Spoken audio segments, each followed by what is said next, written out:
I got my Zoa ready too. I haven't even cracked it yet.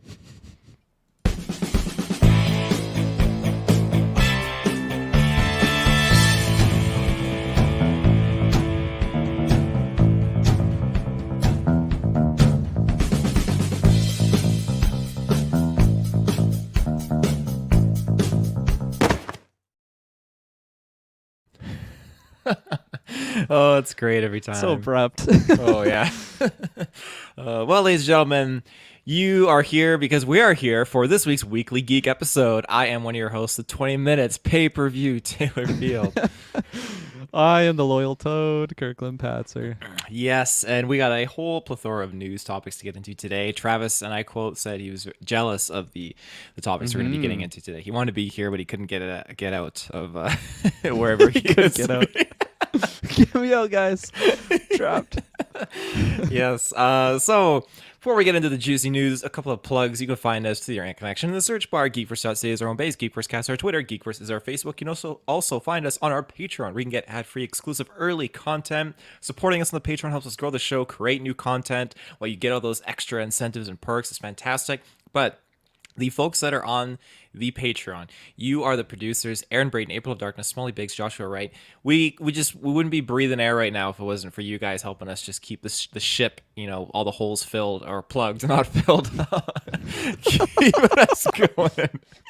Great start. Yeah, we fucking love our Patreon producers. And then check us out on Manscaped. They just had a steamy deal of 25% off, which did not stack with our coupon, as Travis so thankfully told us. But other than that, when that Black Friday deal is ended, you can get this deal, which is 20% off Manscaped, plus free shipping with the promo code GVPOD. That's 20% off on manscaped.com with the promo code GVPOD.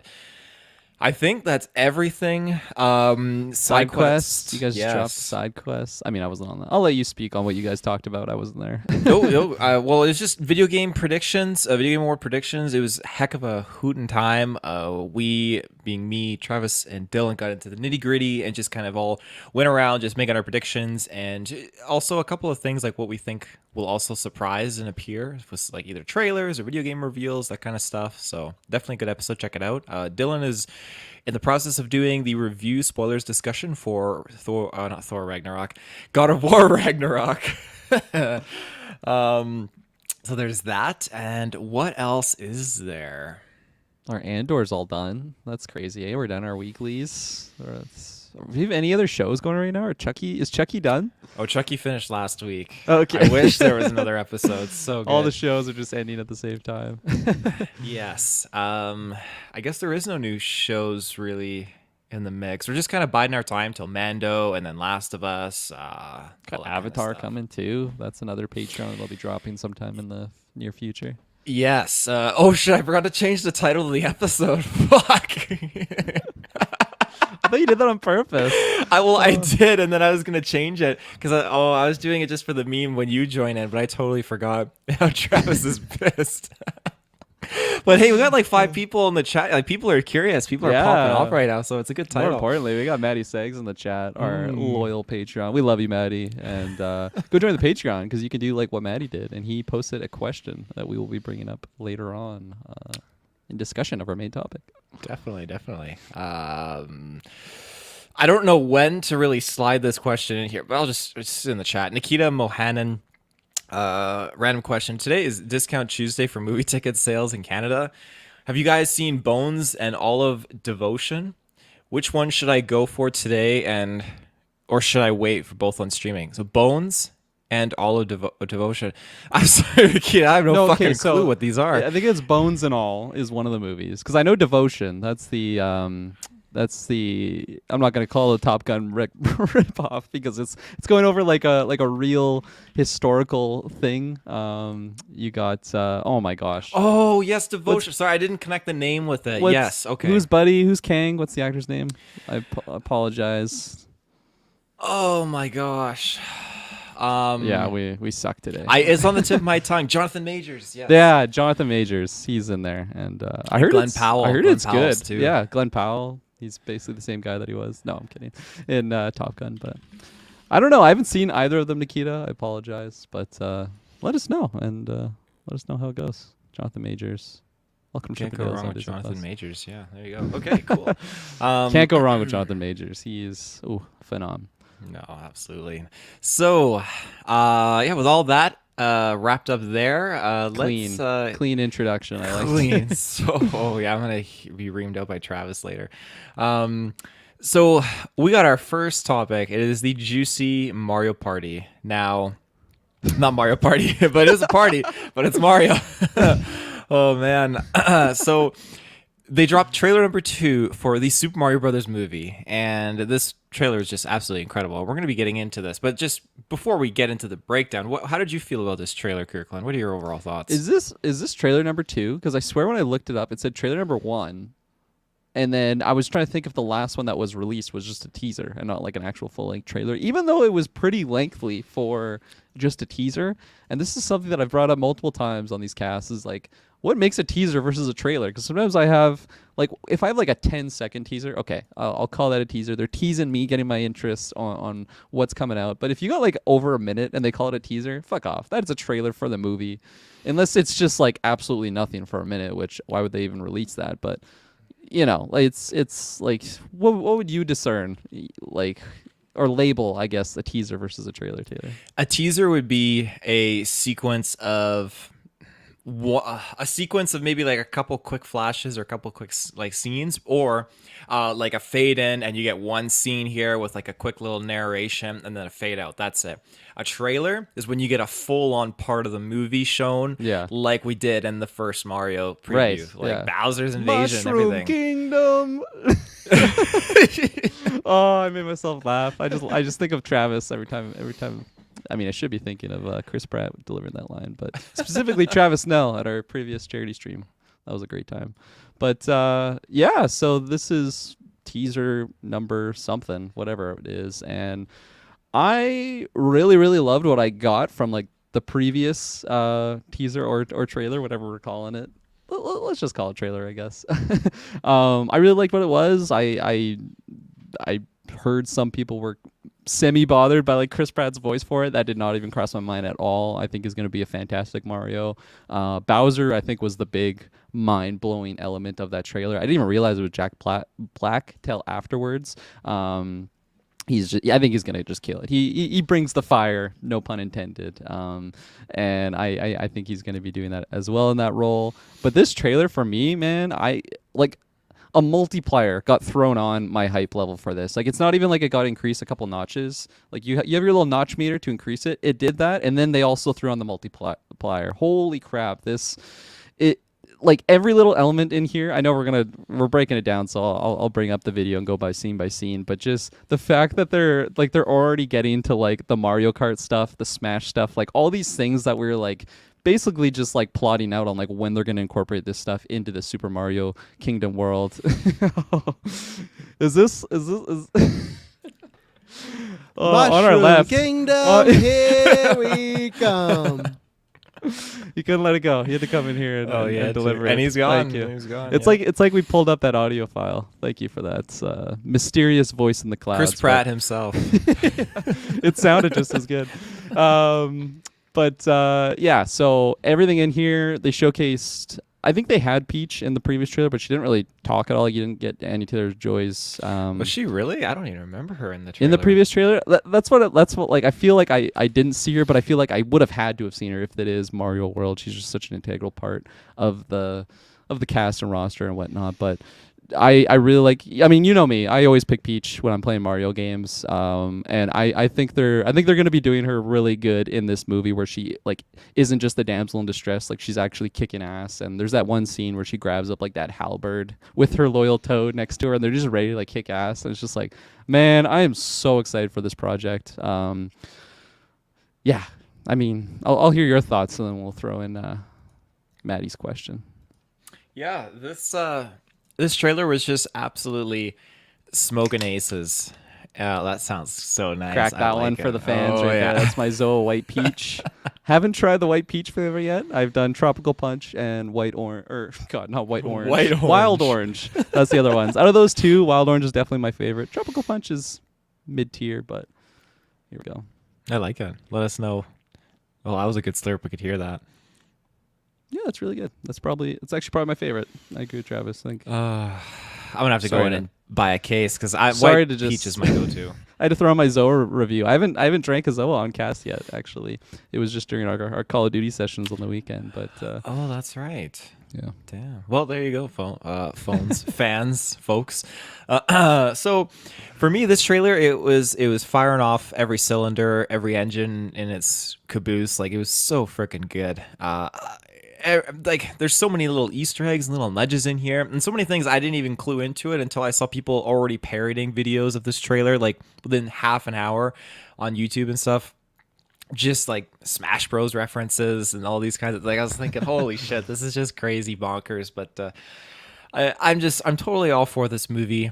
I just think it's gonna be a freaking awesome time. Like Anya Taylor-Joy was getting a little bit more of the spotlight here as Princess Peach, and I think it was great. Just even them doing the whole direct to kind of announce this, I think is super fun, because just watching it and seeing them talk about it, like Anya Taylor-Joy when she was talking about playing the character and everything like that, it felt like okay, very, very sincere and everything. When we got to Seth Rogen, it just felt like he was reading off a script. It was just like which character is he again? Donkey Kong. Oh, okay. So, well, yeah, he was just like, he's like, this is my dog Zelda, and he's just like, yeah, when I made a point of like, if they ever make a Mario movie, I need to be in it. I'm just thinking, oh, this sounds so like forced. I don't feel his passion, but that's just me. Probably it's classic. Big Seth Rogen hater over here. Is that you? Yeah. But no, I just think this is great. This is a fantastic freaking trailer, and I feel like Chris Pratt's Mario voice for the little bits that we got in here definitely stood out a lot more in a good way, more so than that first trailer. And I can't remember the actor's name, but he voices Luigi. His voice a little bit more. Is it in Jake here. Johnson?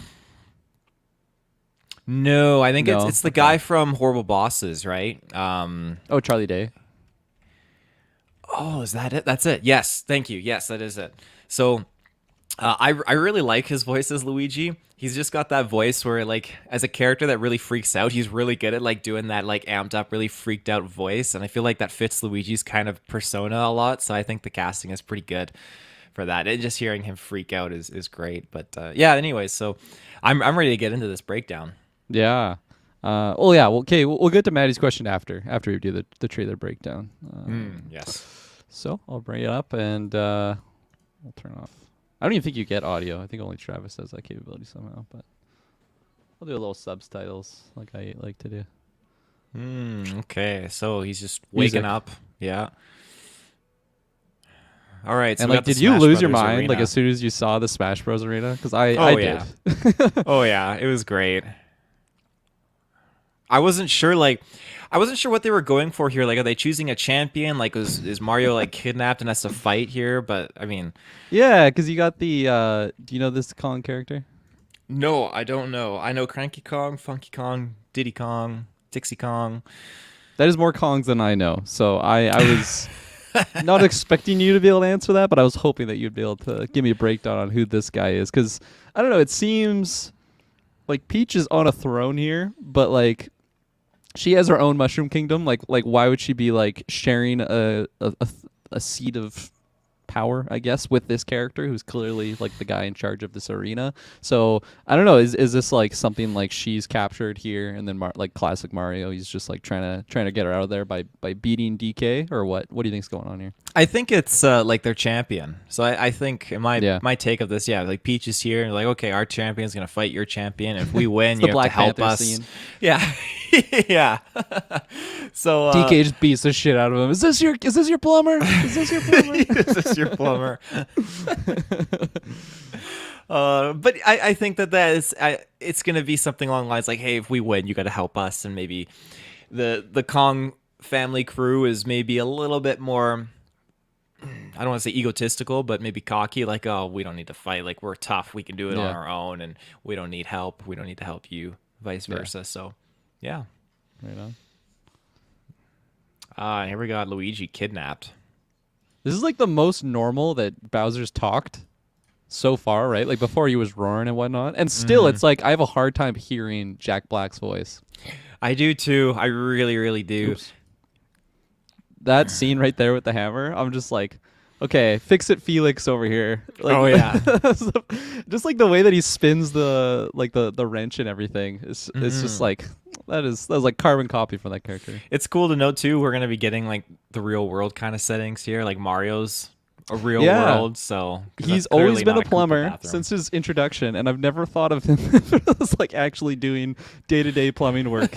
He's Super Mario, you know, for a reason. But A nice looking sink there. Oh, it was there's a dripping drip. though. It He was dripping. not to his standard. Yeah. That would just Oh, yeah, that would definitely really showed it. hurt. That hair Oh, being yeah. ripped out like that. That scene, okay. This right here, holy fuck, what a beautiful shot. It's terrifying, but like, goddamn, like Sauron is on that floating palace. That's what it looks like up there. Just Mordor coming at you. And like, I haven't played like all the Mario games, but like, just like that floating Bowser Island there. Like, I think they just did such a good job at like making the world of Mario Land, whatever the hell you call it. So huge credit to that. And again, it's gorgeous. You got the ray of light coming down on Mushroom Kingdom over here. Oh, fuck, I'm excited to see this world. Yeah, it's beautiful. And then right here, because I click back there, On Peach? click back, right before Peach, or maybe after. There's like the board. Oh First yeah, one, it's Peach, right close up, after. There you go. Yeah. Yeah. Oh, this is like peak Mario here with the different kingdoms and levels. Oh my gosh. I love how it's like a war room too. Like these are like the Toads, like the grand strategists, like just looking at the world. But like they're basically looking at the world that we play. You know, like you could picture where the little dots are for each level and whatnot, and like the different, just the different areas and stuff you're going to. So I love that they're just incorporating this. You know, because they definitely could have gone the route of making it like just a very regular world with like different like biomes, I guess, but like they're really just sticking it to the Mario vein of like, no, these are actually just like islands essentially, where like there's like the desert island, there's like the tropical one. I guess this would be where they were doing the Smash Bros, because it looks very I think Kong so. like, right? Yeah. You got the golden ape up there. Do you think we're gonna go out all these or just kind of they gotta incorporate the sand one, you know, especially I think if they're there's showcasing it a bit. there's a high chance they'll incorporate all of them. I mean, you can clearly see you see where the ship is flying away. That was the Penguin Land. It's just fucking nerfed. Like it's Right. just been destroyed. Yeah. So That was in that first trailer teaser thing. it was, so. yeah. So they're clearly not doing good in this war room.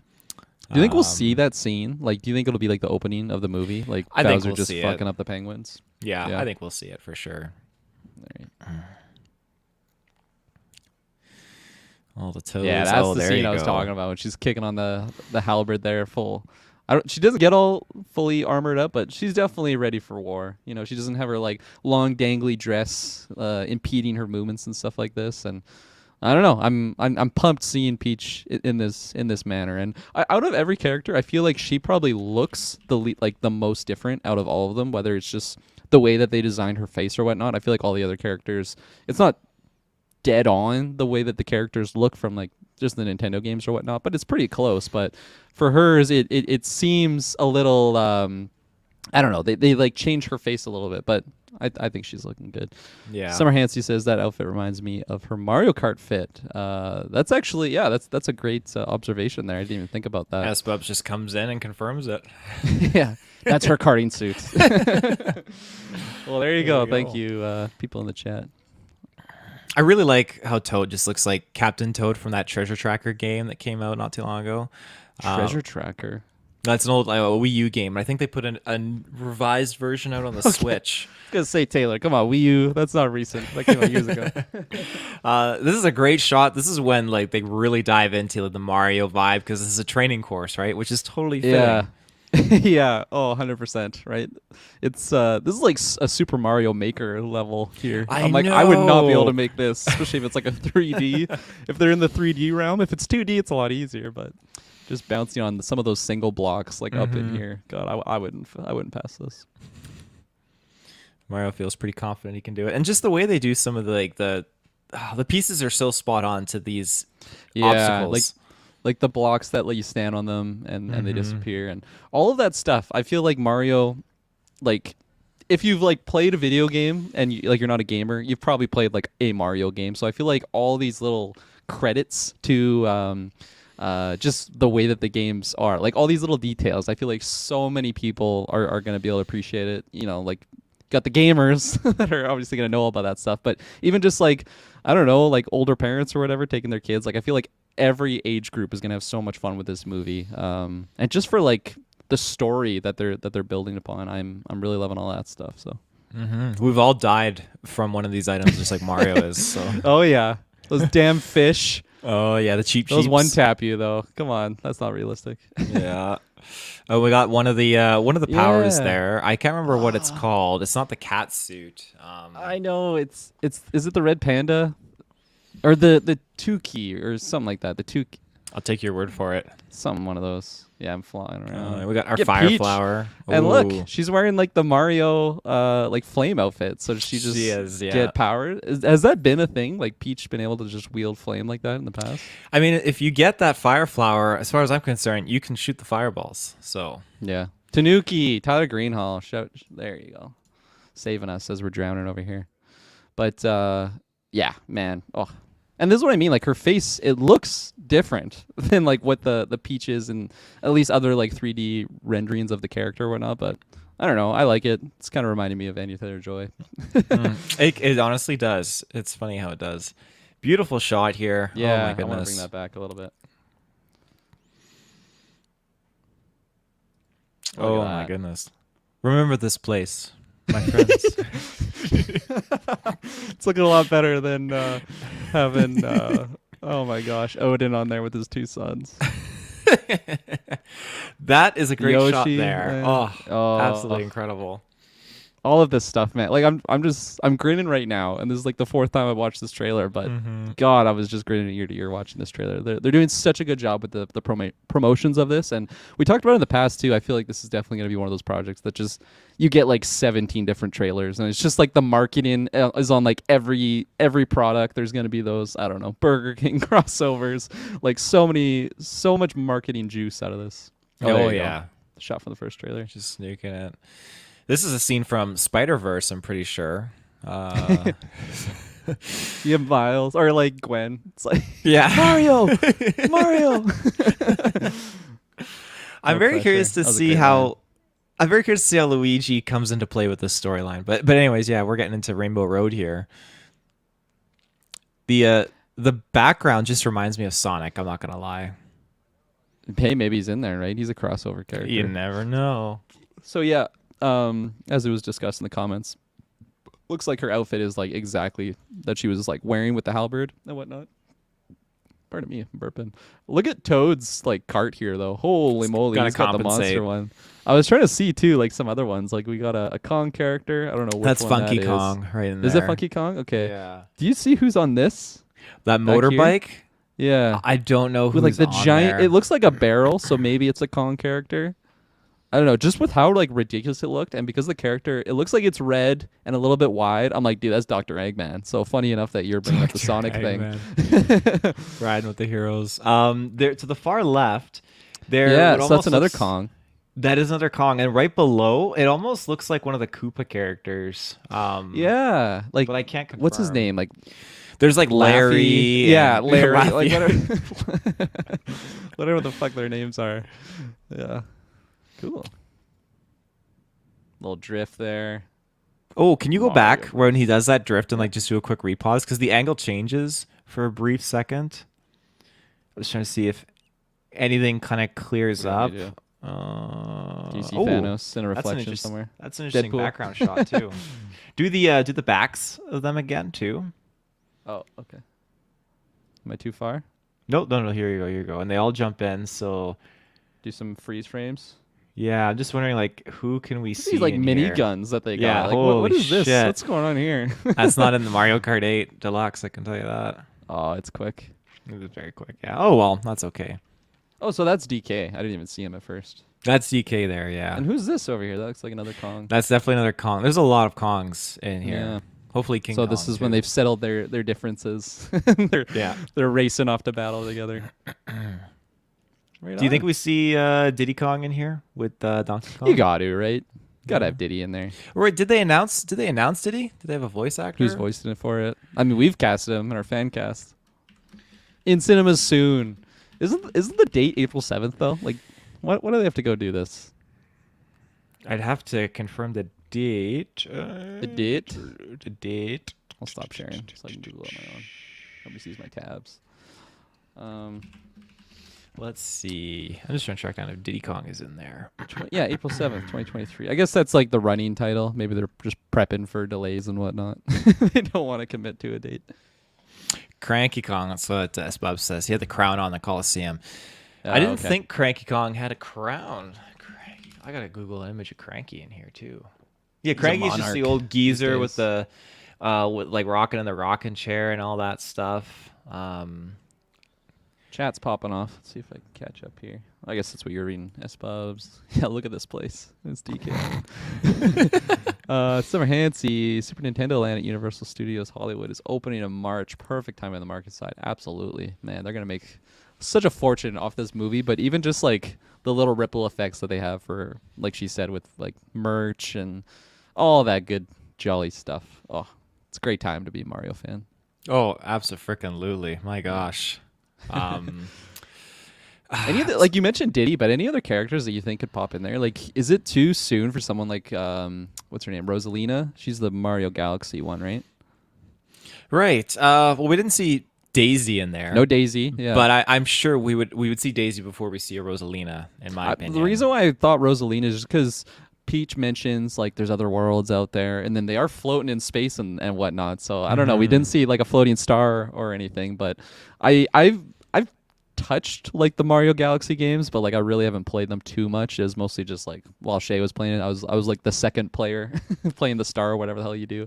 But I don't know. I just feel like she's a pretty popular Mario. Like for me, my experience with Rosalina is mostly in like oh my gosh, what's the soccer Mario game? Party? Oh, Strikers. Strikers, thank you. I love having her on my Strikers team. She's a powerhouse there, but I don't know, like she seems pretty popular. But you're right. Daisy would probably have the right of way before her. I think Daisy would be in the film if they were to bring her in, but then like S-Bubs is saying here, like her appearance. Yeah, my prediction is that Rosalina is a post-credit scene because of Galaxy is already being mentioned in the trailer. There you go. Or a mid-credit scene. I think that's definitely very, very plausible. Yeah. They would easily go with a hero character being in there, maybe going and like, hey Mario, I need your help. You did so good here. Over someone like a Waluigi just kind of doing something shady, or maybe you do get that. Maybe you get Bowser being detained and locked up, and you have a Wario and a Waluigi team sneak in and they break him out, and that's how they end it for like a post-credit scene, which would be super cool. I would love to just kind of get my boy in yellow and purple out there, but yeah, that's my pitch. I think that could totally be a case, honestly. Like, I'm not saying Waluigi's going to be like the main villain for like the next one, but like just have him and Wario like doing just bad things maybe on the side, and then like building up to a bigger threat. Because you got to get them on the good side eventually, right? Like Waluigi's just such a fan favorite that you can't just one and done him. But maybe that's a topic for another day of predictions for what the next movie could be all about. I will bring up Maddie Seg's question. Maddie Segs, where does Super Mario rank among your most anticipated for 2023? Top 3 to 5, maybe number 1, he says. And as I mentioned earlier, go join our Patreon because you can post, like Maddie did, any question, anytime, and we will bring it up on the next newscast. I'm gonna go first here because I was stewing on this one for a little hot minute. I even pulled up the 2023 like release schedule of movies and whatnot, and I was looking through it, and there's definitely some good bangers on there. But like without a doubt, I'm gonna say this is top 3. I was trying to like organize it in like what would be number 1, what would be number 2 or whatnot, but I think that's just a little bit too tricky because we got stuff like Dune Part 2 coming out next year supposedly, as well as Into the Spider-Verse Part 1. They're like those right there. It's like, hey, well, that's my top 3 if I have Super Mario on the list. So I don't know where I'd align them right now, but definitely this is going to be my top 3 most anticipated. Possibly, I don't know, top 2. After watching this trailer, I was ready to put it number 1, but I had to bring myself back down to reality. What about you, Taylor? I'm just confirming the date for something here. Okay, so for me, this would be... this is tricky. I'd have to say it's got a high chance of being in the top 5, but when I look that's at low. these...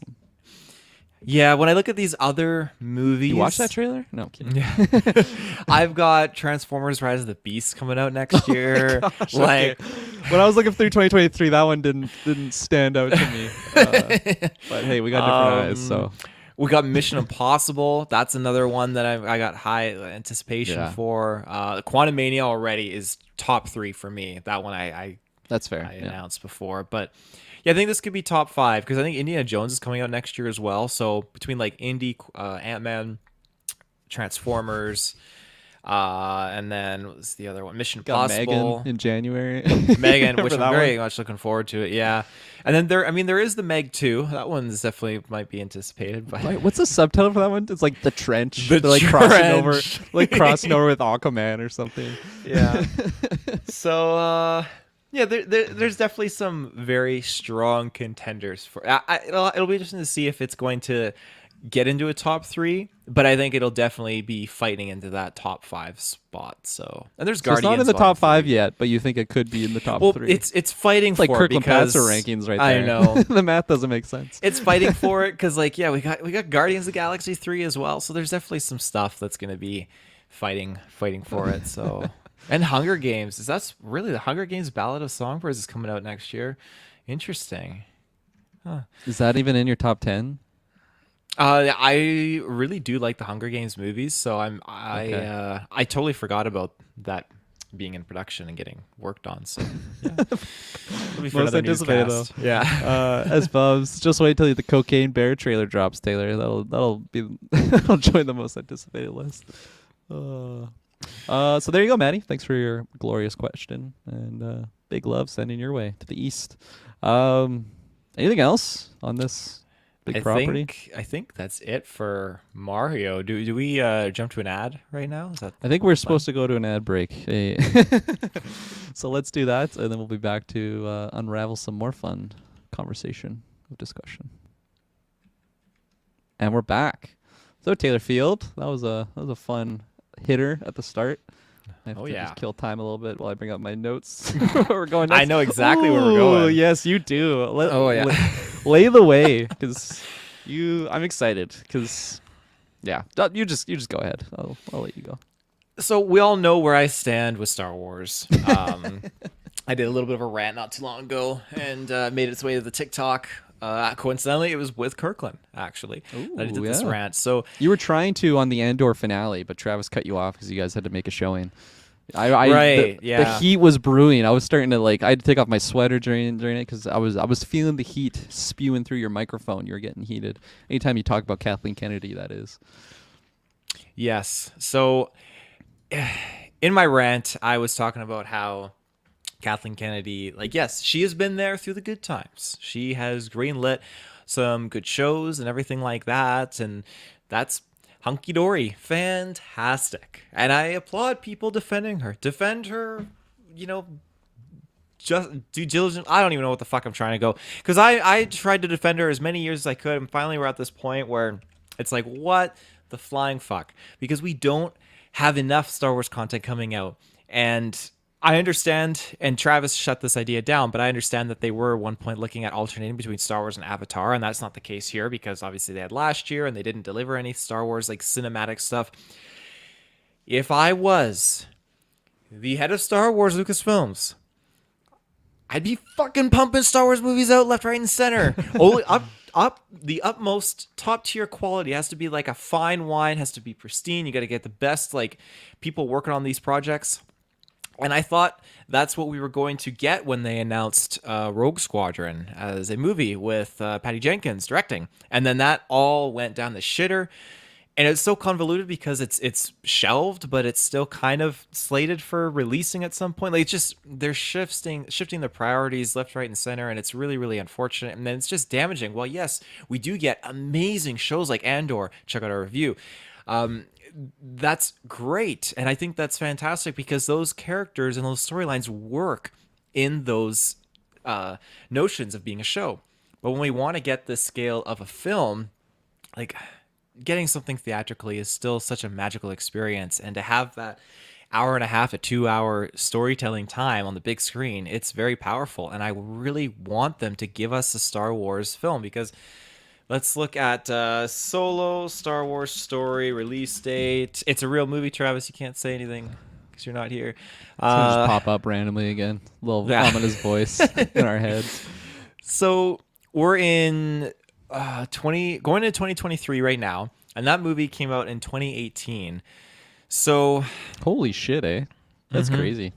yeah, I guess I don't even know if I'm like surprised that it was that long or that short ago. It just seems like it came out in a weird sphere of time. It But, did. That's actually, I'm giving an incorrect example because the latest one would have been Rise of Skywalker in 2019. But even then, that's a long ways away. So coming into like our 4th year since our last Star Wars feature film, I just think that's appalling. Disney has done so many films for Marvel. They've just been keeping at it, and I think that that's just the key to be focusing on really good storylines with these prominent characters and having really good big names and talent behind the acting, the directing, and just the editing of these films. I don't understand why we don't have this fucking movie. Anyway, sorry, my rant is totally... I didn't even tell you why I'm ranting. It's justified. It's justified. I like to just let you go, you know. Took off the training wheels and I'm just watching you see how long you stay up. So the news is, this is a C plus tier rumor that Kathleen Kennedy is leaving Lucasfilm in 2023. So the rumor is next year, either before or after Indy. When do you think it'll be? I personally think it's going to be after Indy. The way you read that. I'm sorry. Just that got me. I was like, what's he going to say here? Oh, yeah, word for word.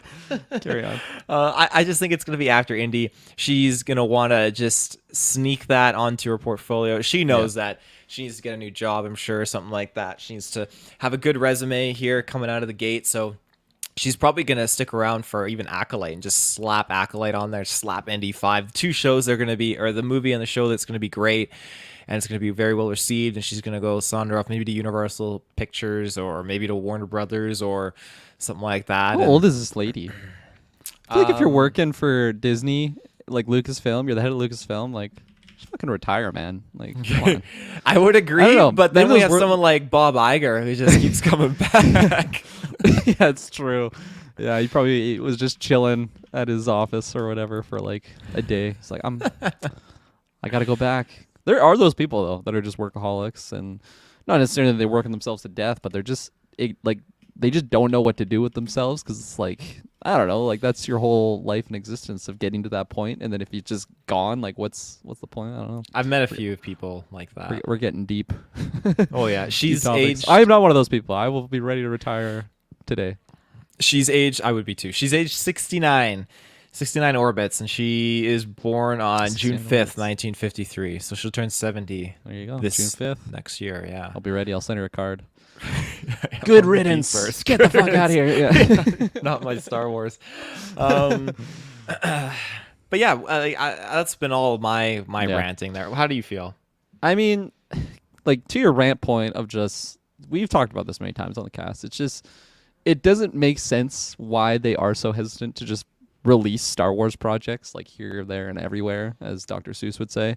Like, I don't know what it is of like their fear on like why they want to wait for like, and again, I'm speculating here. I don't know what their motivation is to release these things. In my mind, just if I'm trying to theory craft here, it might be just because like their perspective on it is it has to be a $1 billion movie or it's just like a fail. Like it has to be these huge episodic event type films, which is what it has been in recent memory, at least for like the Skywalker saga. But I mean, at a certain point, like you can't just keep going to episode 26 on this like saga, right? Like get innovative, get original, and just make a brand new fucking movie title. And I get it that they might be a little bit like scared after the Solo thing because we were supposed to get a bunch of movies like afterwards, and then that just kind of made them rethink what they were wanting to do. And I don't know if that's just scared them into this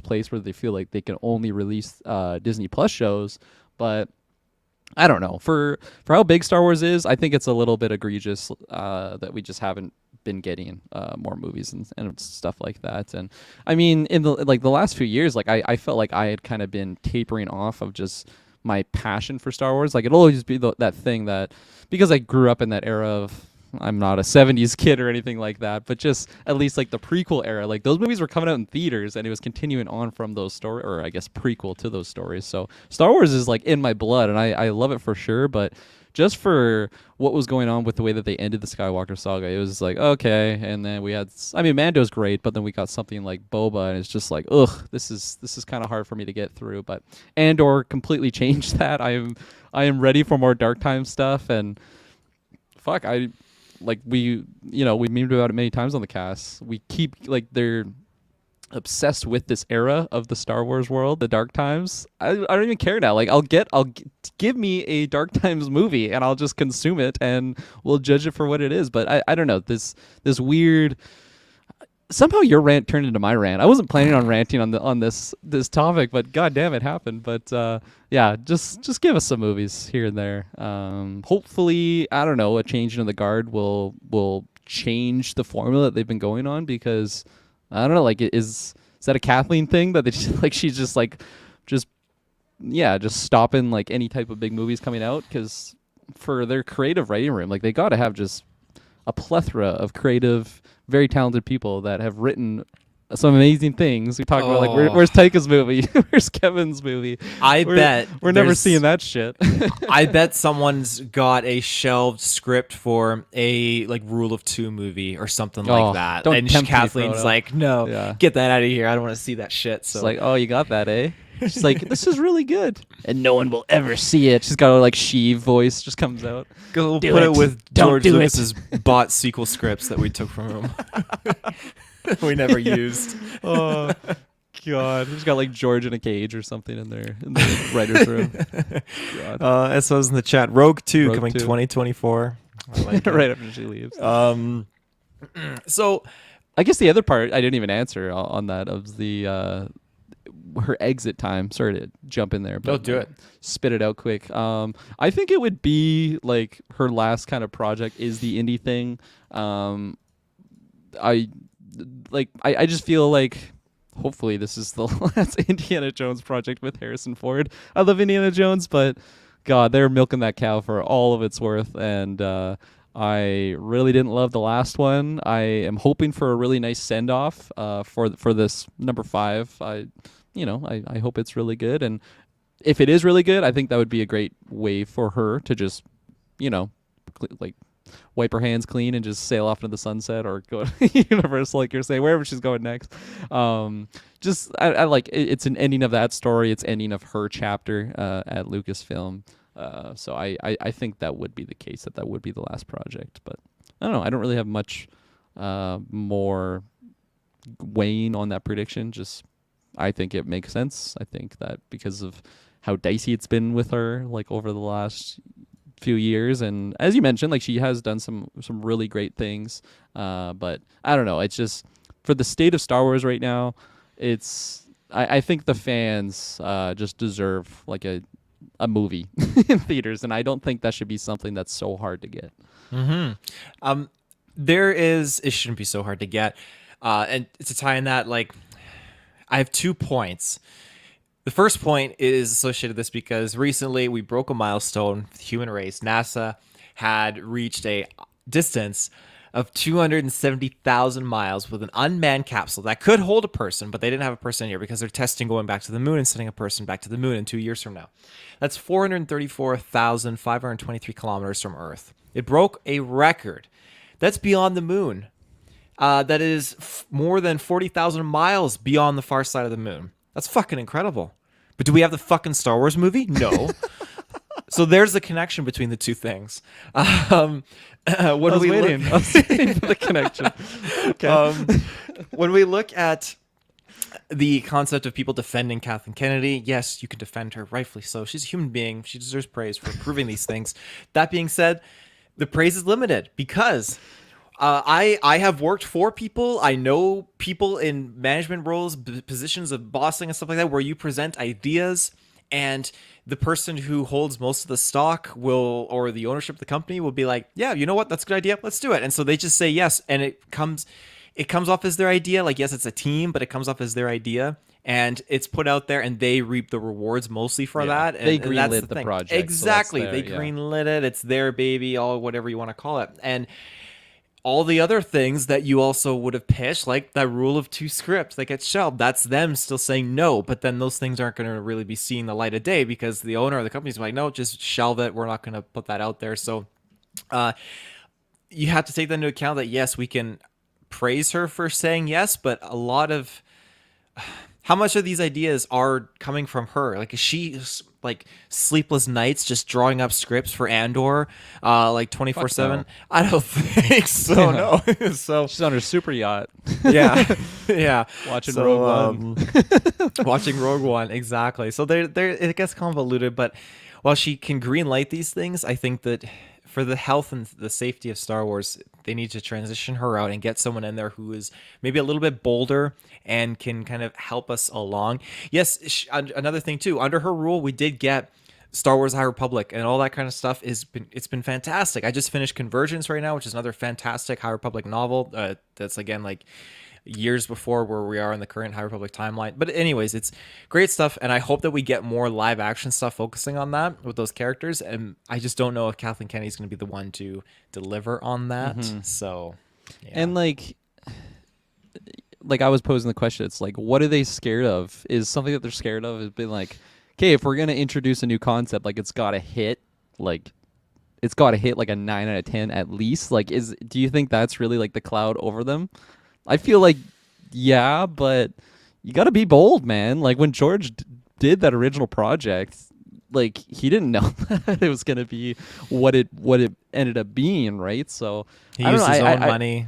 they're just, the way that I look at it, they're just limiting like that creative freedom that a lot of these writers and just people want to do.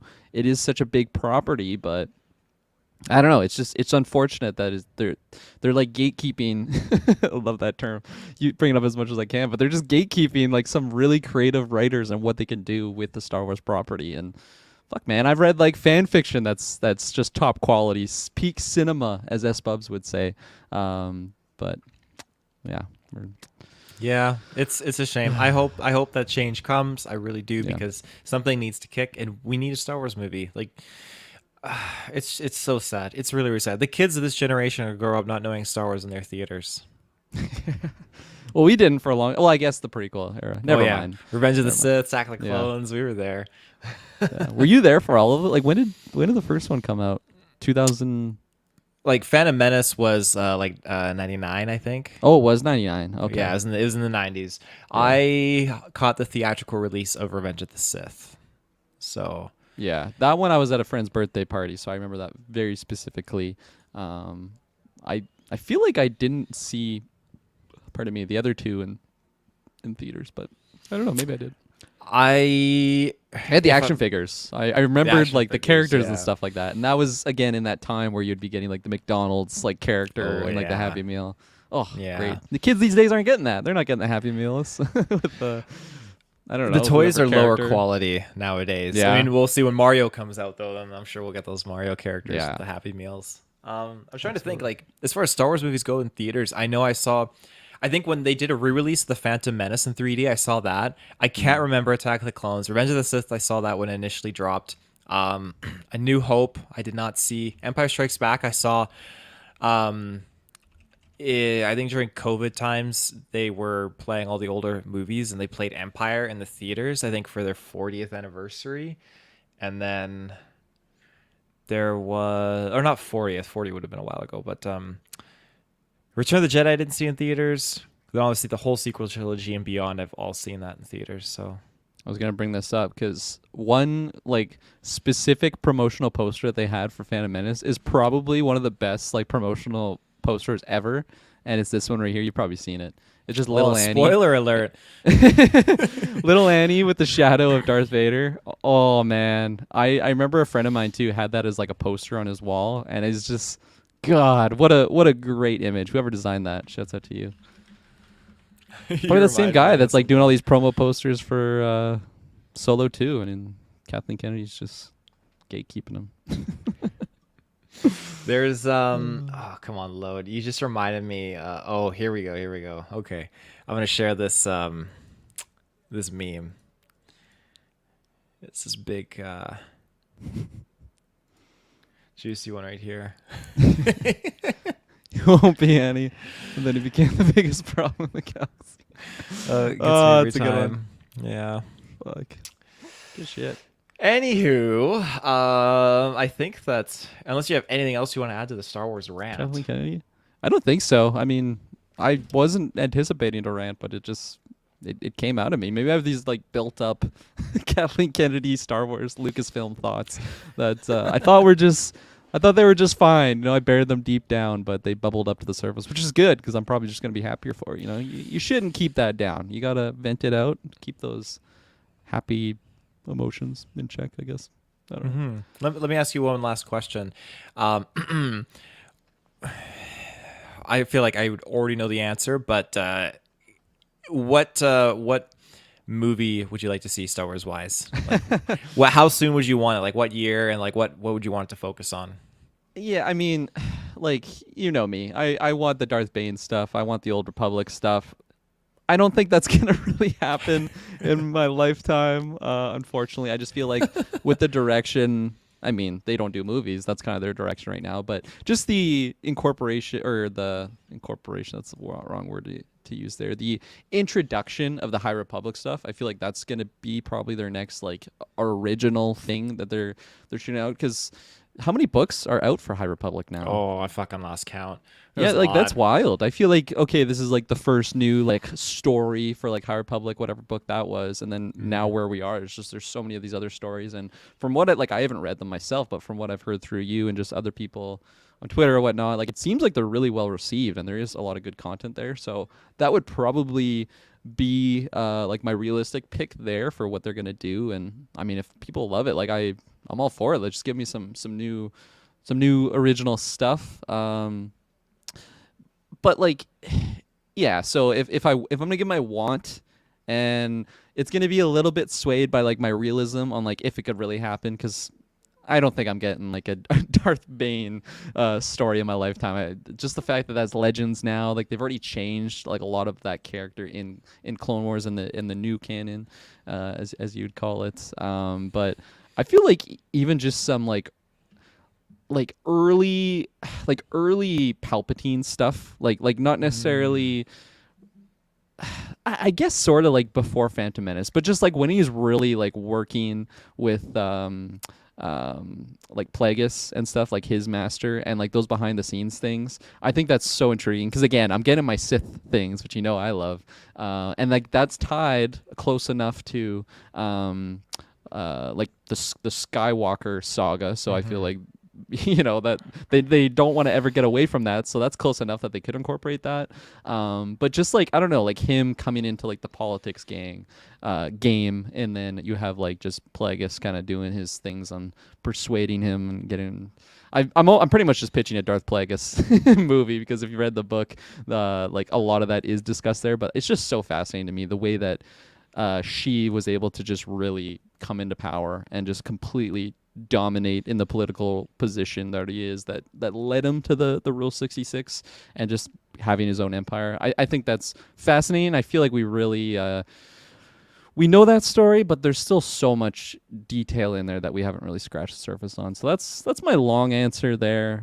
In a perfect world, I would definitely take the Darth Bane things when he is just again like a nobody, and then just came in and completely took over like the Sith hierarchy and just like wiped them all out. Started the Rule of Two. I fucking love that stuff. That is just peak book cinema, whatever the related term to that would be. But what about you? Oh gosh. Anything that's beyond Order 66 now, I feel like not necessarily Dark Times, but I want to see the new Jedi rise, the new Jedi Order, because everything that I see and read about in the High Republic, all these Jedi, all these missions, everything they do, well, it's amazing storylines and we really get amazing characters. It's still upsetting because at the end of the day, Sheev just executes that order and he wipes out everything that they had built so hard to create and just destroys the Jedi Order. So I want something further on. And with Kathleen Kennedy being gone, I think we very well could get that now because it's been hinted at. Maybe something, a new numbered film being further ahead. I think because I think they were playing around with the idea of maybe getting some of these characters like a Daisy Ridley or someone coming back. I don't know if John Boyega expressed real interest in that or what was going on there. But, Probably not. Yeah, probably not. I feel like he wasn't in the best place with Disney at some point in time. But again, that's semi-speculation because I haven't really fully read into that. Yeah. With the S-Bubs coming in here, Taylor, would you say that the hierarchy of power in the Star Wars universe changed when he executed the order? Always comes When he back to executed Order Black Adam. 66? Oh god, yeah. He had his Zoa underneath his little robe. Yeah. When Mace Windu and the other Jedi confronted him and he said it's treason, he whipped the Zoa can out from his sleeve instead of his crushed lightsaber. And just like ripped his robe off. He's like jacked like the Rock. Just beat the shit out of Mace Windu. I want that cut. I think that's it for our Star Wars, though. We could jump to another ad break if you like. I think I'm ready for one. Let's do it. Okay, we'll be right back.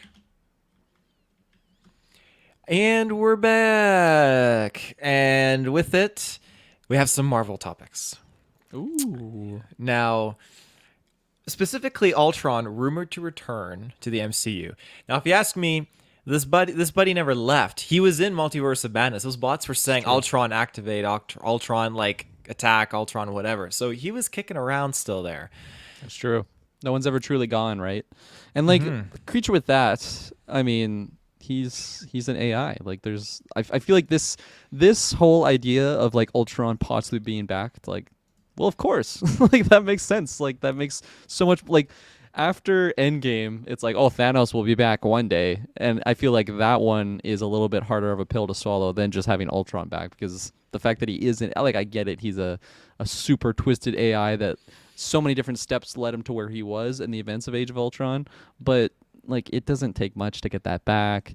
The fact that, I don't know, there's some murmurs of Vision possibly having his own project, like that, all of that stuff right there. It's like the stars are aligning, and it's just, oh yeah, that I can see that story already unfolding. Like Vision has immediately direct ties to Ultron is literally made because of that whole ordeal. So I think like in our notes, I think it was what, a C tier, or no, I don't even think it had a letter grade rumor, but in my mind, I feel like this is a B, like B plus, and I guess it doesn't make sense for like the rumor ranking, but just my feel for this is a B plus, if not more. Like it just makes sense in my mind on how this would work out there, and if that if it could be in Vision Quest, I feel like that would probably be the easiest, the easiest for just people to consume that because of the ties to Vision and Ultron. But I don't know. I was kind of jumping all over the place there, but what do you think? Can you hear me? Are you doing some taps there? I just realized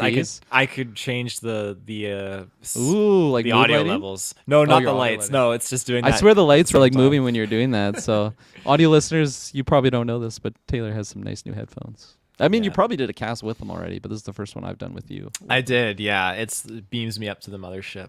Keeps me in here, so. They're not quite Travis's where he gets like radio frequencies on Pluto, but you're getting there. I haven't seen those headphones in a while. Those are so good. Bring those out, Travis. Don't ever get rid of those. Like, I love those things. Yeah, Ultron, like, rumored to return to the MCU. I guess that implies the larger scale of things, because even then he was in season 1 of What If as the main villain, and he didn't even get defeated in that. Like, he was beaten but not killed. He still exists in that. So yeah, like he's definitely a character that they're willing to play around with and bring in. And for my sake, on the draft, the superhero draft, the MCU superhero draft, I hope that they bring him in, because I have him on there and I want more points. But well, we're gonna redraft before this would happen, right? Or I guess this would be that's like true. News dropping beforehand. Well, like no, because like it would have to be confirmed. it'd have to be in the movie, because the superhero draft is, if they confirm this actor is playing this character, but the MCU draft is when the movie drops or show drops, and it's the unannounced cameo or So you'd have to debut, repick. whatever. I have to repick, and I think I'm gonna slide Ultron there. I already know my list of characters I'm gonna run with For the next one? Yeah. Yeah, definitely. I like it. Um, Confident. yeah, Vision Quest though. That's is that with like Snow Vision and all that Yeah. stuff? So that I can't remember if it was you, me, or Dupree. No. I think it was me and Dylan actually covering that episode, but we brought up an image of actually I think that was all of us. I don't know. Whatever the case was, an image got pulled up of Vision Quest and it's the Snow Vision there, and he gets up and just I've definitely never read the comic, maybe leading up to it, possible return to the comic book versions. I don't want to get too ahead of myself and commit to that, but I think that'd be lots of fun because I don't know that story, and I think that'd be great pairing with the release of it. But I don't know. And again, that's something that I don't know Ultron's place in that story because I haven't gotten there yet. But still, I think the fact that the rumors of Vision coming back and like where is he right now? He's flying off somewhere, and guess what? He's the Snow Vision. So I think that probably is what's coming down the line. And again, like I don't know what Ultron's like place in that story is, but the MCU's changed stories in the past, and if they want to bring Ultron back, I think that's just something that it'll be easy for them to write in my own opinion. Yeah, no, absolutely. That's Bubs dropping facts. You mean Dupree was directed by the Russo brothers? That's funny. I didn't even do that intentionally. I like it. Yeah. The MCU tie. Maybe they're coming back to do Vision Quest and yeah, that's what bring they've been holding Ultron out in. for. You, me, Yeah. and Dupree. That's like that's basically the play on. I guess it wouldn't be called that exact same movie. You, me, and Ultron. I don't know. That doesn't sound There you nice go. on I like the, it. the tongue. Yeah. Gosh, Snow Vision just reminds me of Silver Surfer whenever I look at photos of him. Yeah. But yeah, the Vision Quest, it seems like it's affiliated with the whole West Coast Avengers kind of thing. So that's kind of cool. Yeah, and we're already getting a new roster of Avengers, right? So Yeah. planets aligning. Um, Maybe I'll pose you this question actually with before, sorry to interject in there, but Ultron, do you think it would be like if he's going to be back and he is fighting, I'm assuming more than just Vision because he is a big bad, do you think that has the risk of just, and like let's say this is kind of an Avengers threat, like does that just run the risk of repeating Age of Ultron? Oh, absolutely, it does. Yeah. Yeah. Yeah.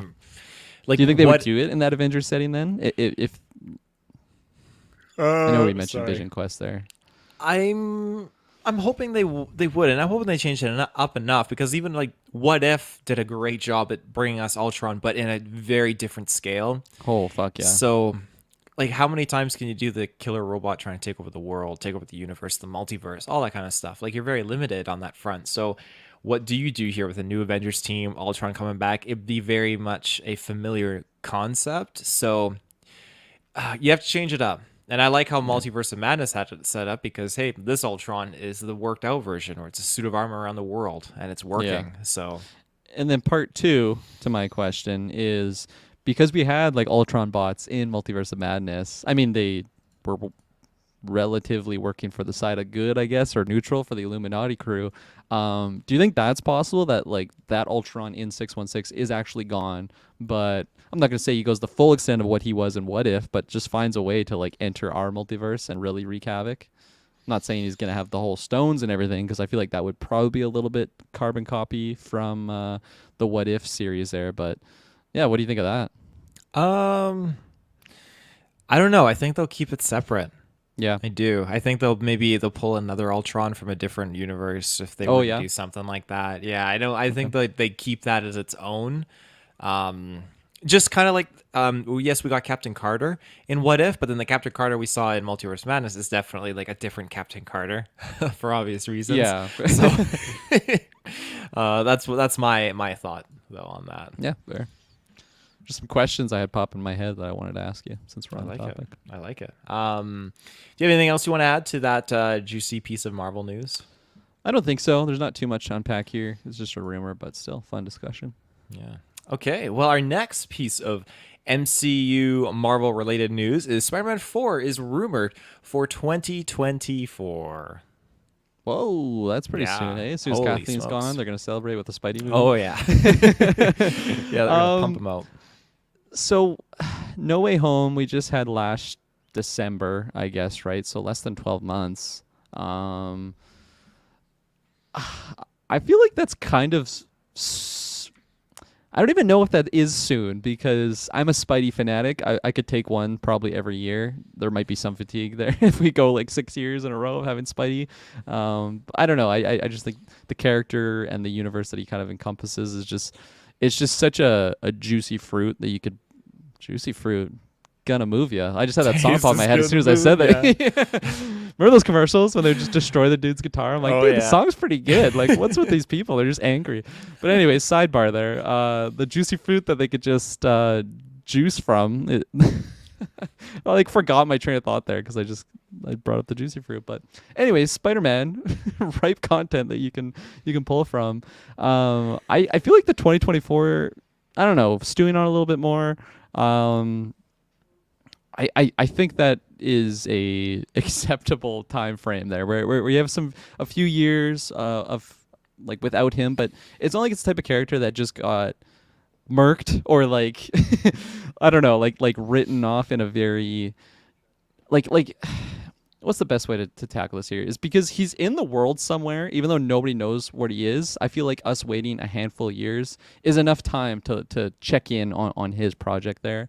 So again, stewing on a little bit more, I feel like the 2024 timeframe actually works really well because it gives us enough time to focus on other areas of not just everybody forgets about Tom Holland's Spider-Man, and then next year he's just like back and on the big screen, and then I don't know, like how long could you do his own solo projects before he has like a team up thing, especially if it is in the MCU, because MCU, you know, every project seems to be linking some way, shape, or form to every single other character around.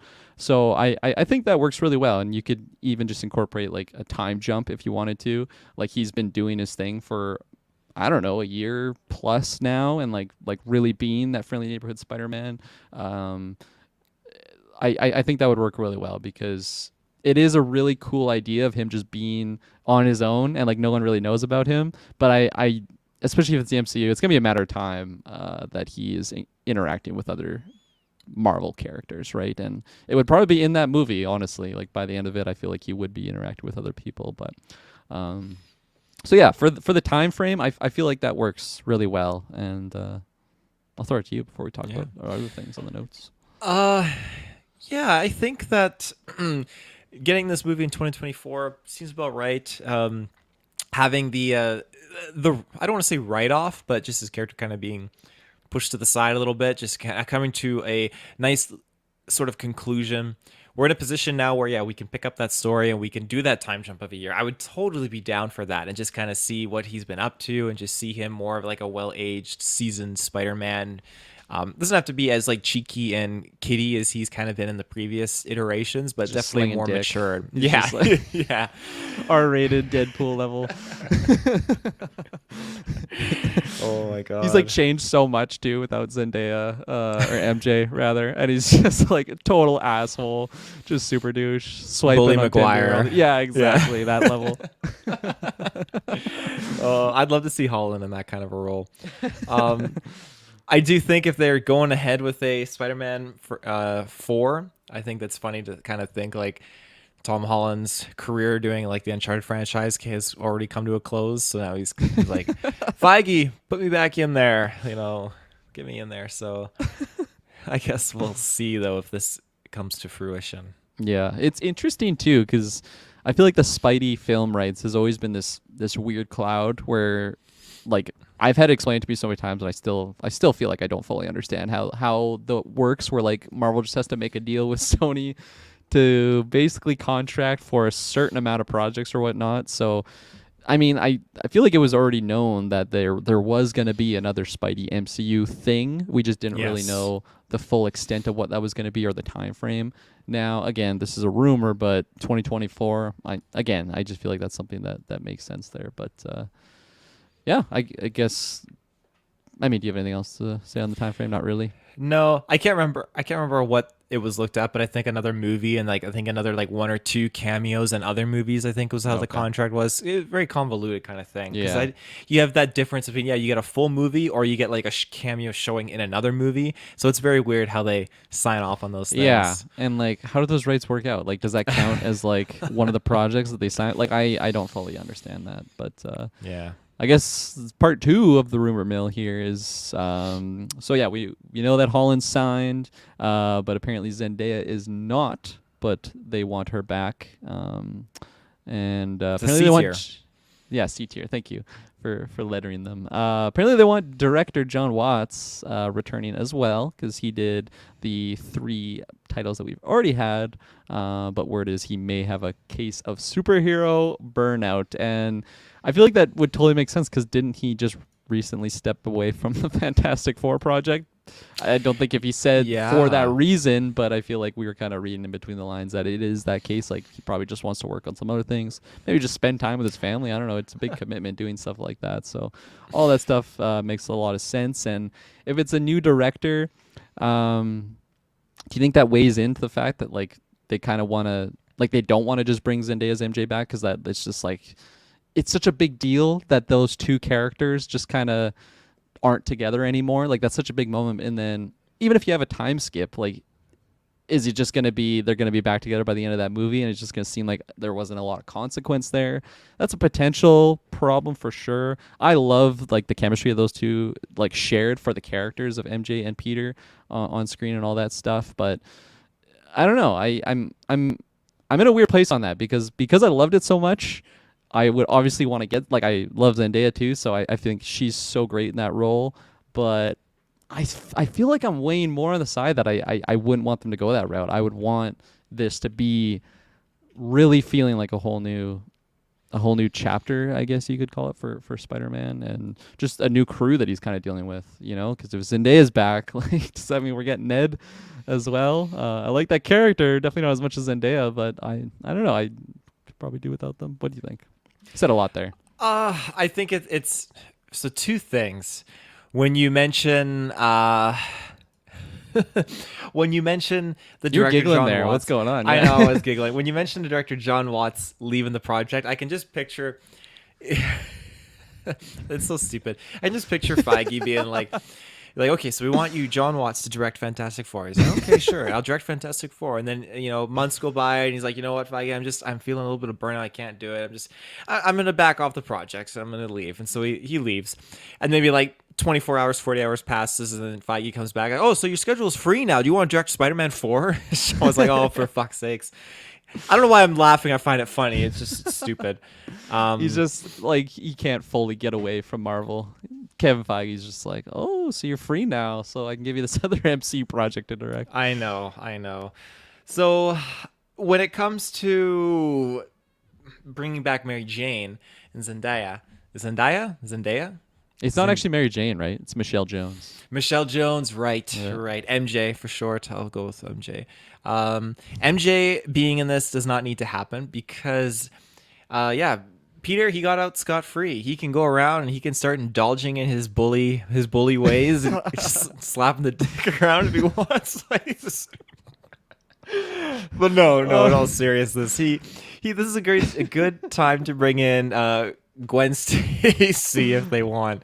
True. Or Mary Jane. Is that 2 on the nose? Yeah, just like another. they actually have Mary Jane Watson. It's just like, I like you. I like your name. Yeah.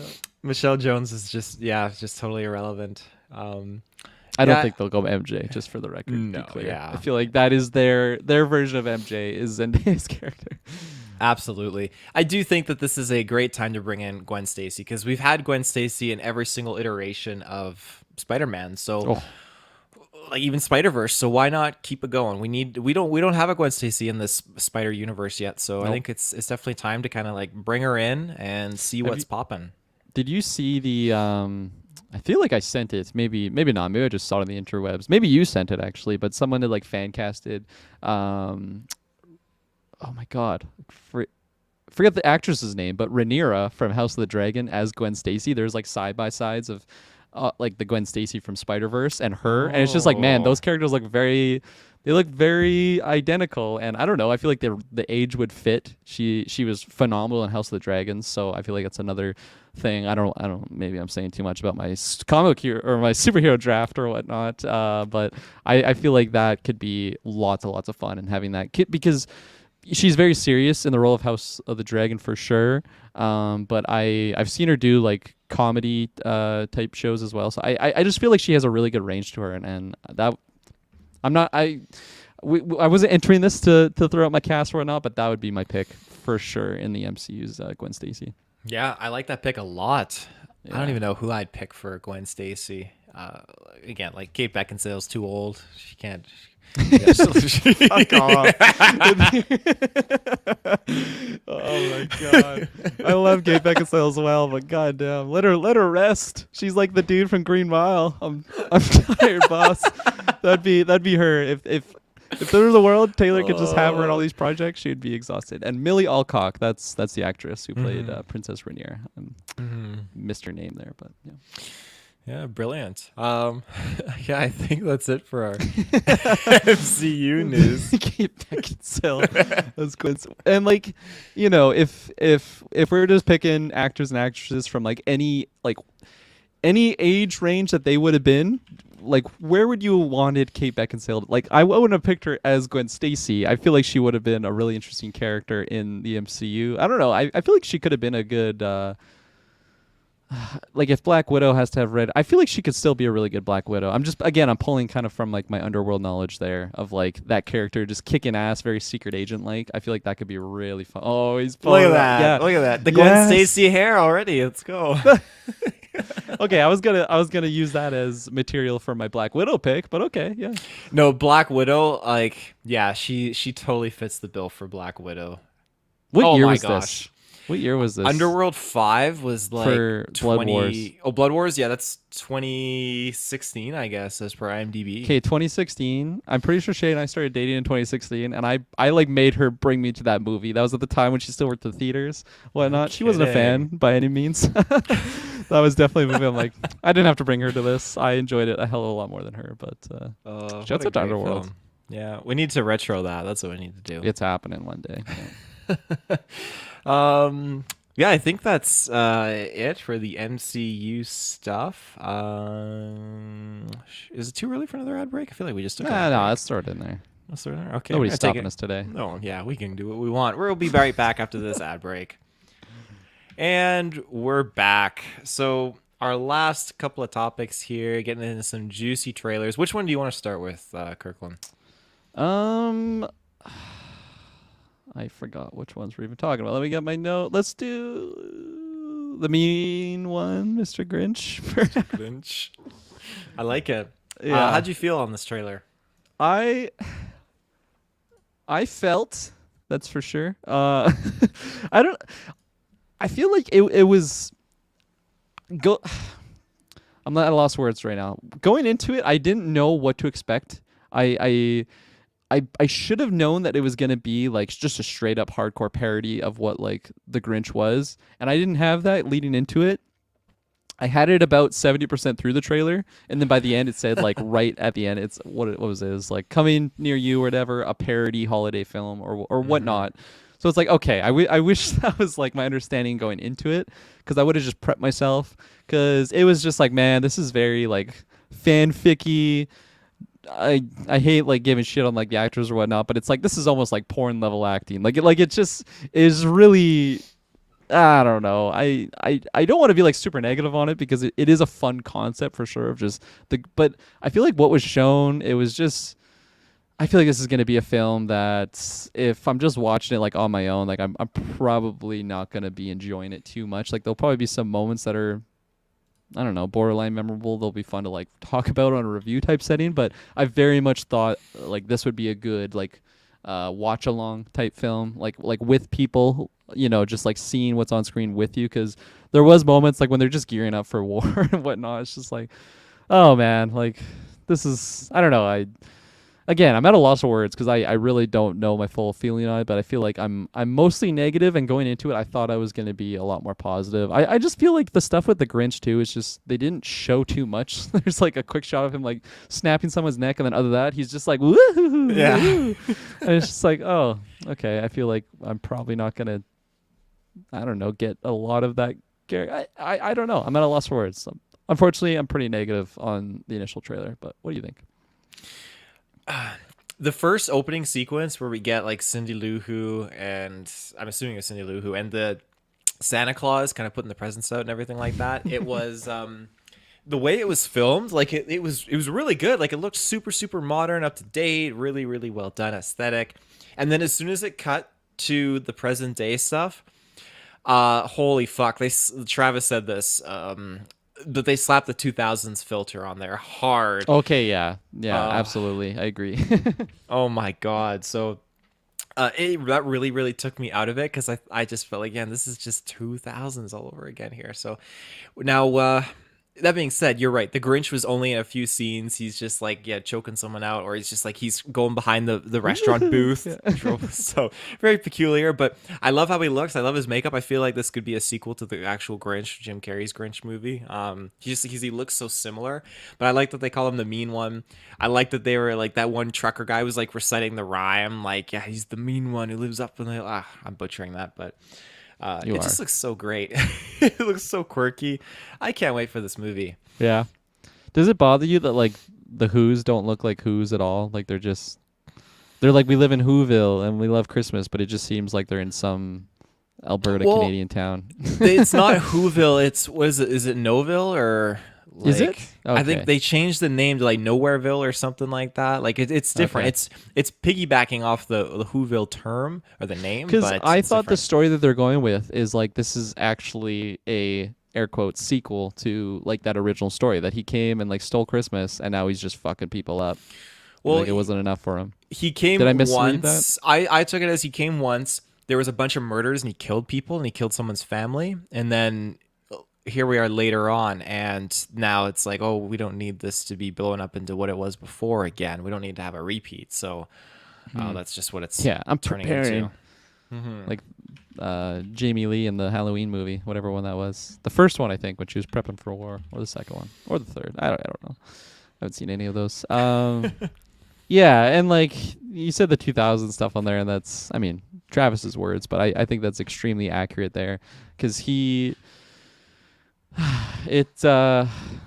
don't know. Unfortunately I just feel like there's not going to be much that makes me want to return to this film. I feel like it'll be one that I watch and probably give a pretty mediocre score on, and it just never goes beyond that. But like I said, I think this will be a lot more enjoyable with friends. Just because of like the concept is really wacky. So for that, like, I'll give them credit for that. Like the idea is fun.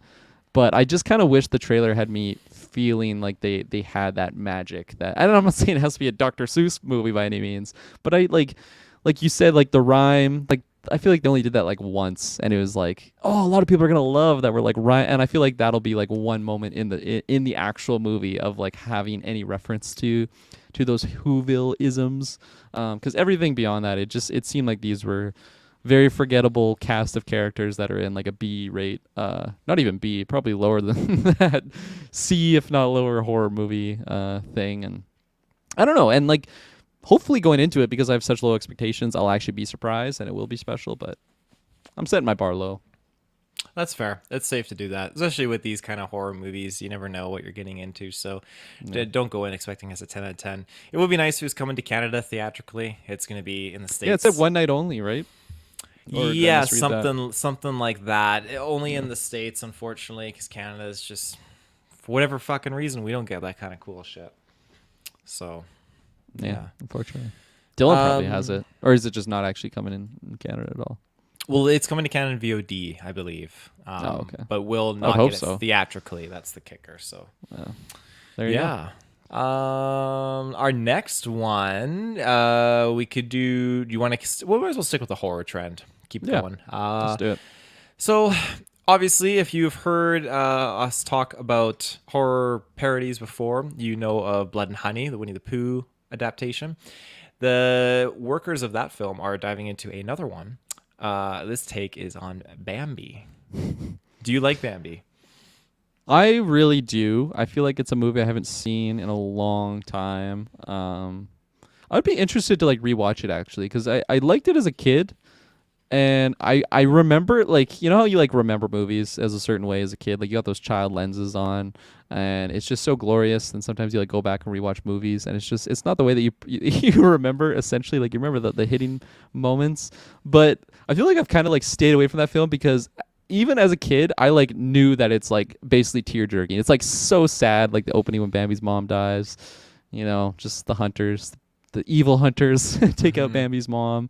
And thinking back on that, I'm like, man, I feel like I'm just gonna be crying as soon as I throw this movie on. Like, it's just so sad, and it's just a little animated deer, but whatnot. I'll get over it, but I'll have to maybe rewatch leading up to whatever this is. I was surprised because Blood and Honey is not even out yet, right? It comes out early next year, and they're already like, oh yeah, once that one makes $1 million, we're gonna come out. And they didn't say any of these words. This is my own comedic take on it, but it's just they have a list of public domain properties that they just want to bang out and do on their own take. And I think that is fun because we haven't had like any, like very far in between, if at all, of these public domain like takes on these little horror. There's probably some like fan made movies out there that I am not aware of. But I don't know. Like I watched the Blood and Honey trailer for the first time today. I don't know. It was the concept. I feel like when I read it, I was like, that's fun. And then I saw like the image of Pooh, like the character, not feces, but it like creeped me and like disgusted me in a way that I'm like, I don't even want to watch this trailer. But then leading into this, I watched it, and I think that movie has potential, especially since it's aiming for that like cheesy slasher type thing, and just I feel like if you would have asked me before seeing that trailer what I would have imagined like the Pooh characters looking like, I never would have imagined what it's going to be. So again, tying into the Bambi thing, I have no idea what to expect from that. Like, is it just going to be Bambi hunting down the hunters or something like that? Probably. Is Bambi going to be paired up with Thumper? Is it Thumper? The little compatriot? Yeah. Probably, because we had Piglet the boar essentially just murdering the teenagers in that setting. But I don't know. I don't want to knock it because again, it's just a creative idea. So why not give it to us and then let us judge it when it's actually all made? But I think it's cool that these folks that are making these projects are continuing on with these interesting ideas. Yeah, I think that. What do you think about the Blood and Honey? Actually, because I think you and Travis or someone covered it on a newscast that I wasn't on, and I didn't hear your thoughts really. Yeah, as far as Blood and Honey goes, I think it's great. Christopher Robin kind of like leaving for a little bit to go to college, and just them being Pooh and Piglet killing Eeyore. I think it's just absolutely hilarious. I think we're gonna get some really fun dynamics in this that are just gonna be parroting off of what we understand about the 100-acre wood. Is that what it's called? Yeah, 100-acre wood. 100-acre wood. My Winnie the Pooh knowledge is definitely limited, but I'm aware of some things. But there's other characters I'm very curious to see how they're going to be incorporated into the film. But overall, I think it's great. I think it's fantastic that we're diving into that. It's a bold new take on it for sure. Now, when we look at this, I think that there's so much potential with doing a Bambi adaptation because you can have, it's right there in the Disney movie. Bambi's mom gets killed, and you could have Bambi literally just grow those antlers and just be a killer deer. Like, I feel like this is a cryptid That'd probably movie. be the case. Yeah, absolutely. So I'm totally down. Like Thumper, I'm a big Thumper fan. Like eating grains and stuff like that. Big ears and great big feet. Like he's such a fantastic character. Just have like killer rabbits and stuff. Let's go. I think this is just gonna be amazing. Absolutely amazing. The hunter that killed the mom and is like, you have a scene of like him eating the deer, like eating the mom or whatever, just enjoying himself with his family, and then just fucking killer Bambi comes in, starts killing the family. Oh, Bambi will probably eat like a human equivalent of venison, right? Like right on probably. Yeah. I would imagine so. Yeah, I think you could really have fun. Now, if it's like, oh fuck, talk for a second. I'm gonna pull up something here. Oh fuck. Well, as you're pulling that up, I gotta pose a question because in our private chat, you just step out for a quick second because you said stall thek LCOK for 5 sions. What are you It's trying to say there? Not my best writing. Stall the clock for 5 seconds. Okay. Because I'm like I like reworded the letters and everything. I still wasn't able to discern it, but I hope that's enough time to kill. Did you find whatever you're looking for? I found it. Yeah, I gotta boot it up here. Oh, and I finished my White Peach, by the way. Quick little Zoa review. I don't have the banner. There you go. Man, White Peach. Definitely Taylor. I think this will be... Do you like Fuzzy Peaches? Because if so... I love Fuzzy Peaches. Get yourself a Zoa White Peach. I'm going to have to. Future sponsor, hopefully. The Rock, I hope you're listening because we want your products. So this is what I kind of think of when I hear like a Bambi horror movie. Oh my... Is this The Rock's...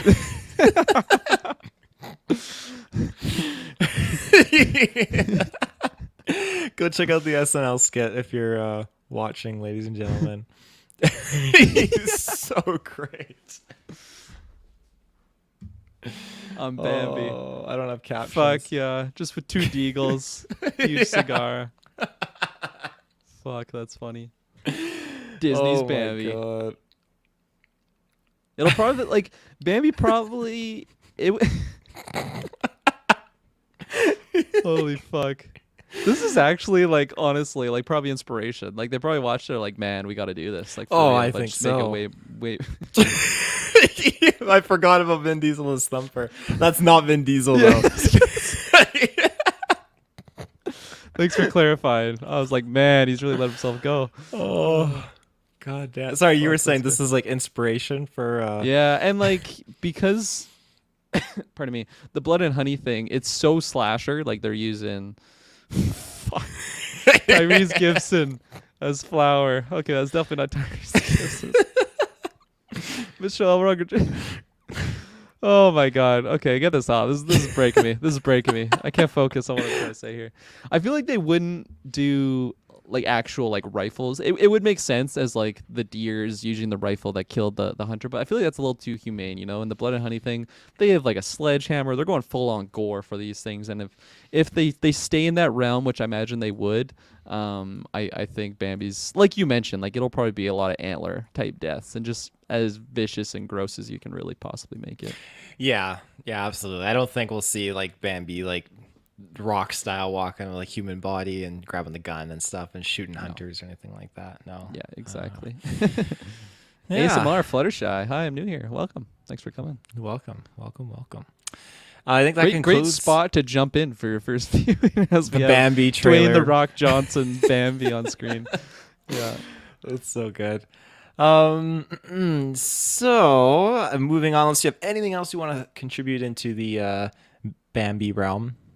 The Bambi horror stuff. No, I don't really know what else to say other than just I have my expectations as at the blood and honey level right now. That's fair. Okay.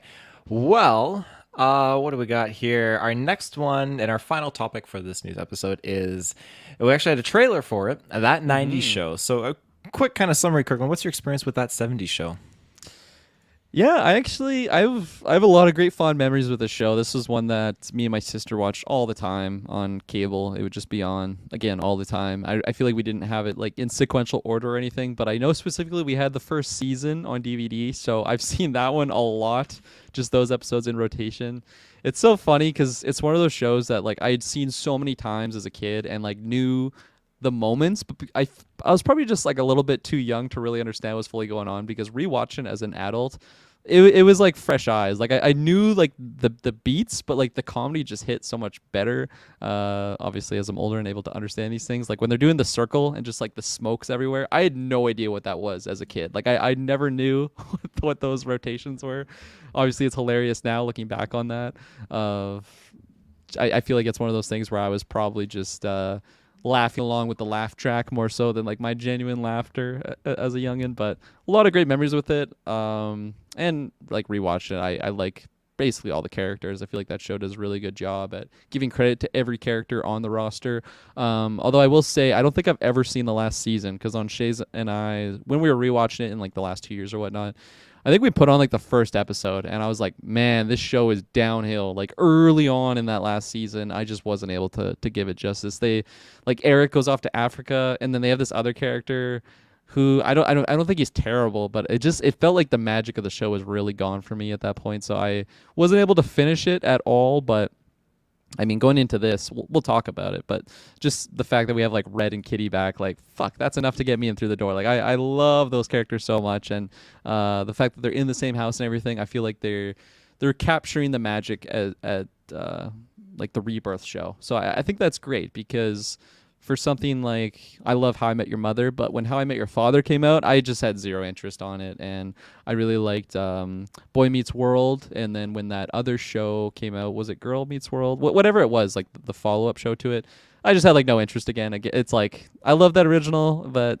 I probably won't get in through the door for that one. But just watching this trailer, it was enough to get me in there.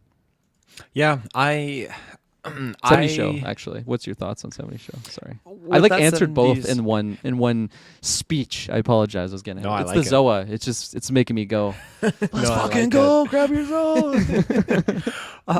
For me, when it comes to 70 Show, I never watched it all in one linear, cohesive trajectory. It was always just kind of like random episodes here and there. And when I was younger, I would put it on, but I definitely found like there were certain notions in the show that, like, for my age range, like, I just wasn't able to fully understand it and really kind of like jive with it. Like, I didn't know they were doing drugs when I was Yeah, younger watching me this. either. It went over my head completely. So when I got older and I finally was at an age where I could understand it and I binged the whole season, I thought, oh, this show is freaking hilarious. Like, it's really good. And When Eric's like talking to his parents and like the background's like moving because he was just like in the basement. As a kid, like, I had no idea what was going on. It's just absolutely, it's funny that I don't know, the evolution, I guess.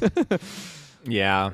I recently learned that Fez stands for foreign exchange student. That's why they call him Fez. Really? I didn't even know that. That's hilarious. Holy So- fuck. Oh, that makes it so much more funny. I gotta go back and Yeah. rewatch it. But yeah, there's so many good moments in that show, like really, really good stuff. So I think they did do a spin-off, I think that 80s show where it was like the cousin, Eric's cousin or something like that. It didn't take off very well. Did they actually? That 80s show. I'm gonna look that up. Yeah, I believe it should have been called that 80s show. Yeah, it was like a spin-off sequel somehow series. But I'm pretty sure it was like Eric Foreman's cousin or something like that. A very loose connection to it. But God. it did not do well. One season, I think. Yeah. Yeah, it Only one bombed season. pretty Came out quick. in 2002. Huh. That's probably like right after that 70s show then, eh? Probably. Yeah, trying to ride Yeah. off the success of it and all that jazz. When we look at this being that 90s show, just kind of having at its core, like Kitty and Red Foreman coming back, I think it's great. The familiar setting. I'm a big Red Foreman fan. I feel like I could sympathize with so much of his character in so many ways. And Just the grumpy old man. oh, yeah. Is that gonna be you? Yeah, probably. Just when we got that basement scene and she's talking like, oh, you're like the guy from Footloose, you know, like everyone like stop dancing. And then like he just stands there. All he has to do is stand there and look. And I'm curious how blunt they're gonna make him be, because in that 70s show, he was so blunt. Like, just how many times he would say like, how about you walk out that door with my foot up your ass? Like, it's just, I love that stuff. Dumbass. That's the classic line. Too. Yeah. So I'm very excited to see if they're gonna do that again, or if, because times have changed and people maybe are a little bit more sensitive these days, they might not have that kind of same Red Foreman that we are familiar with. But yeah, I think they confirmed, I think for the most part, we'll be seeing a lot of the OGs at some point. Oh, really? I thought they did.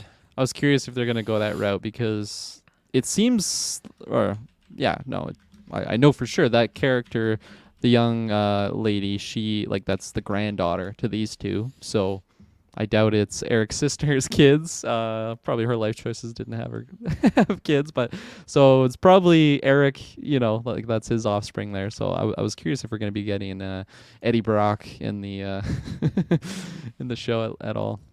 Yeah, so it looks like the reboot will bring back more of the original cast, including Grace, Prepon, Ashton Kutcher, Mila Kunis, and Wilmer Valderrama.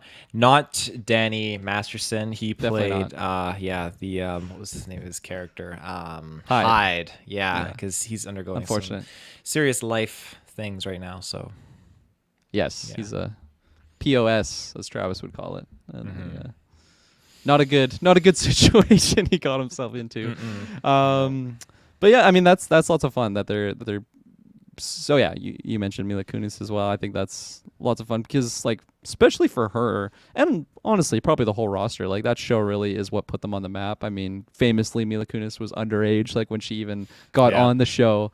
But like again, all the characters just were so great on that show. So I don't know, the fact that they had Red and Kitty I think helps so much for the viewership of that first episode because I as you're talking I pulled up the 80s show thing, like it's not even the same house or anything, like it's just it seems like a completely different like show that's not attached to that at all. I completely understand why that only went one season, but having those two, like they weren't the main characters of the 70s show, but like they were just such a staple of it. Like every episode, I don't know if they were in every episode, but they're in the vast majority of them. And the fact that it's at their house, like you just always expect a scene with those two where, yeah, you have Kitty who's just like the best mom to like everybody, like so kind. And then you have Red who's like the polar opposite. But when they're on screen together, like they're a very loving couple and whatnot. And like Kitty really gets Red, like on his more sentimental side. And I think that relationship is just so fantastic.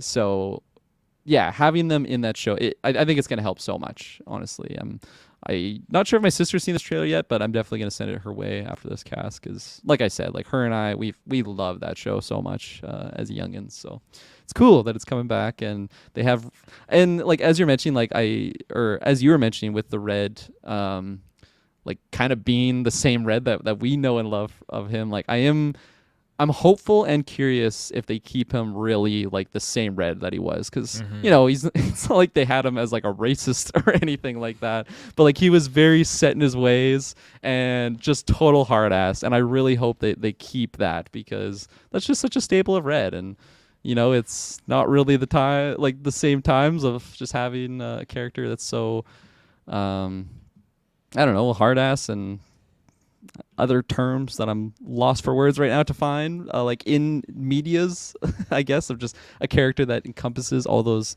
same ideals that he would have. But I think that would be a downfall if they try and change that character just to like fit the climate. And again, it's not like he really said anything that would like not be allowed in my own eyes like today. Like I said, he's not doing any edgy things. It's mostly just like he has no time for idiots or anything like that. He has no problem just calling these people dumbass or whatnot. So I think that's I think that's something I'm hoping for in the 90s show.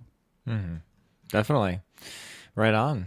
I think that is it for our news topics. Unless there's anything else you want to cap this episode out with. I don't think so. I think that was lots and lots of fun. Good weekly geek we had today. This was our first you and me weekly geek. I've only had a weekly geek with Dylan so far, so it's been fun. Really? I think I've only had weekly geeks with Dylan too. We're gonna talk to Travis about that scheduling. Yeah, that's kind of what's going on with Travis? He's not a geek, clearly. Yeah. Well, thank you, ladies and gentlemen, for tuning into this episode of the Weekly Geek GeekVerse podcast. We will be back very, very soon. So check your social media feeds for those updates and those notifications. But until then, we'll see you in the search bar. Bye-bye.